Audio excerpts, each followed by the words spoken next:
और खबर रायपुर से है, जहां गौधाम योजना की शुरुआत पर बीजेपी ने एक्स पर पोस्ट किया है।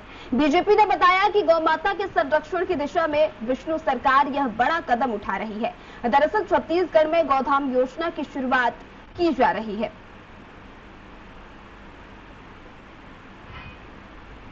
तो राजधानी में गौधाम योजना की शुरुआत होने जा रही है। बीजेपी ने एक्स पर पोस्ट कर इसकी जानकारी दी है। गौधाम योजना की शुरुआत पर बीजेपी ने एक्स पर पोस्ट किया है और उसकी जानकारी दी है। गौ माता के संरक्षण में राजधानी में ये बड़ा कदम बीजेपी ने उठाया है। तो छत्तीसगढ़ में भी गौधाम योजना की शुरुआत। और चलिए अधिक जानकारी के साथ दिलीप साहू हमारे साथ लाइव जुड़ चुके हैं। दिलीप, छत्तीसगढ़ में गौधाम योजना की शुरुआत होने जा रही है। बीजेपी ने एक्स पर पोस्ट कर इसकी जानकारी दी है। क्या कुछ जानकारी और अपडेट है इस पर, दिलीप?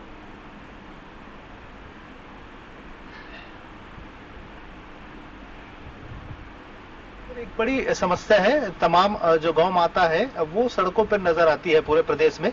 पिछली सरकार ने हालांकि एक बड़ा प्रयास किया था, गौठानों का निर्माण करके पूरे प्रदेश भर में 10,000 से अधिक गौठान बनाए गए थे, जिसके माध्यम से जो गाय हैं, जो पशुपालक हैं, उनके लिए एक सुविधा दिया गया था कि वे दिन में गौठानों में गायों को छोड़े और फिर शाम को अपने घर ले जाकर रखे और जो भी दूध है, दूध का उत्पादन है वो करे। इस तरह की योजना शुरुआत की थी, लेकिन वर्तमान सरकार ने जब सत्ता में आई, बीजेपी की शायद सरकार, तो इन्होंने गौठान योजना में बड़ी भ्रष्टाचार का आरोप लगाते हुए पूरे गौठानों को बंद कर दिया, जिसका नतीजा ये हुआ कि सारे जो गाय, आधे से ज्यादा गाय मवेशी जो गौठानों में रहते थे वो भी सड़कों पे आ गए और चारों तरफ लगातार सड़कों पे मवेशियां दिखाई दे रही है। और इसको लेकर हाल ही में सीएम विष्णुदेव साय ने भी एक बड़ी बैठक ली थी और सभी जगह पर जिला कलेक्टरों को सबको निर्देश दिया था कि गौवंशों की व्यवस्थाओं के लिए सुचारू रूप से कुछ व्यवस्था किया जाए। और इसको लेकर पिछली सरकार, बीजेपी सरकार ने भी, बीजेपी ने अपने घोषणा पत्र में ये चीज भी रखा था कि जब इनकी सरकार आएगी तो गौधाम और गौ अभ्यारण्य की स्थापना की जाएगी। हालांकि गौ अभ्यारण्य भी निर्माणाधीन है और गौधामों के लिए एक पशु धन विकास की ओर से एक दिशा निर्देश सभी पशु संचालकों को जारी किया गया है, प्रदेश भर के सभी जिला पशु संचालकों को, जिसमें गौधाम निर्माण की बात कही गई है। और ये भी कहा गया है कि तमाम जैसे जगह जो पुराने बंद हो चुके गौठान हैं, ये दूसरे ऐसे जगह जो बाड़े के रूप में सुरक्षित है, वहां पर गौधाम योजना की शुरुआत की जाए। और इस गौधाम योजना का मुख्य उद्देश्य ये है कि इसके माध्यम से लोगों को रोजगार भी मिले, जो गौवंशी पशु जो सड़कों पर विचरण कर रहे हैं उन्हें वहां व्यवस्थित किया जाए और वहां पर अलग अलग चीजों का निर्माण भी हो, जो गौ उत्पादों का निर्माण, जो गोबर से कंडे लकड़ी का निर्माण होता था वो निर्माण हो, वर्मी कंपोस्ट का निर्माण हो और बहुत सारे चीजों का विकास हो। खास ही साथ चारा विकास केंद्र के रूप में भी डेवलप करने की बात उसमें कही जा रही है। इसके अलावा प्रशिक्षण केंद्र के रूप में भी उसने विकसित करने को लेकर बात कही गई है इसमें। और पशु नस्ल सुधार, आमतौर पे जो देखा जा रहा है कि देसी किस्म के जो पशु होते हैं, नस्ल होते हैं, उनमें सुधार हो।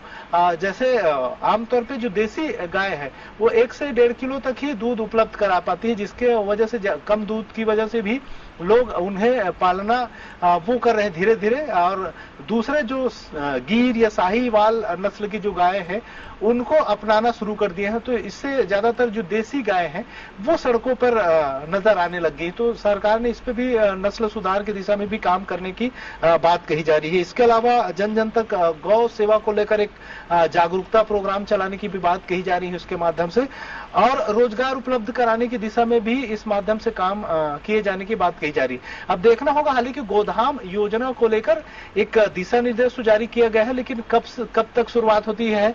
हालांकि कांग्रेस इसको लेकर सवाल भी उठा रहे हैं कि पिछली सरकार में जो 10,000 से अधिक गौठाने डेवलप की गई थी, जो स्थापना की गई थी, उसको क्या फिर से शुरू करेगी सरकार, या फिर गौधाम योजना के नाम पर 100-150 ही गौधाम पूरे प्रदेश में बनाया जाएगा? क्या पूरे 10,000 गौठान जो बंद हुए हैं उसको शुरू करेंगे गौधाम के रूप में? इसको लेकर भी सवाल खड़ा किया है। हालांकि अब देखना देखना होगा कि क्या सरकार सभी बंद पड़े गौठानों को फिर से जीवित करेंगी, फिर से उन्हें चालू करके उसे गौधाम के रूप में डेवलप करेंगे, या फिर नए सिरे से बंद गौठानों को बंद ही रखा जाएगा और दूसरे सिरे से काम किया जाएगा।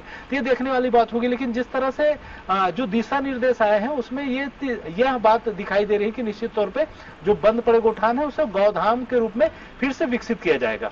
जी ठीक है दिलीप, इस खबर पर तमाम जानकारी के लिए आपका धन्यवाद। तो छत्तीसगढ़ में अब बीजेपी की सरकार गौधाम योजना लेके आ रही है। इसके तहत कई गौधाम बनाए जाएंगे। इससे न केवल गायों का संरक्षण होगा, उनको रहने का निवास मिलेगा, बल्कि इसके अलावा रोजगार में भी बढ़ोतरी होगी।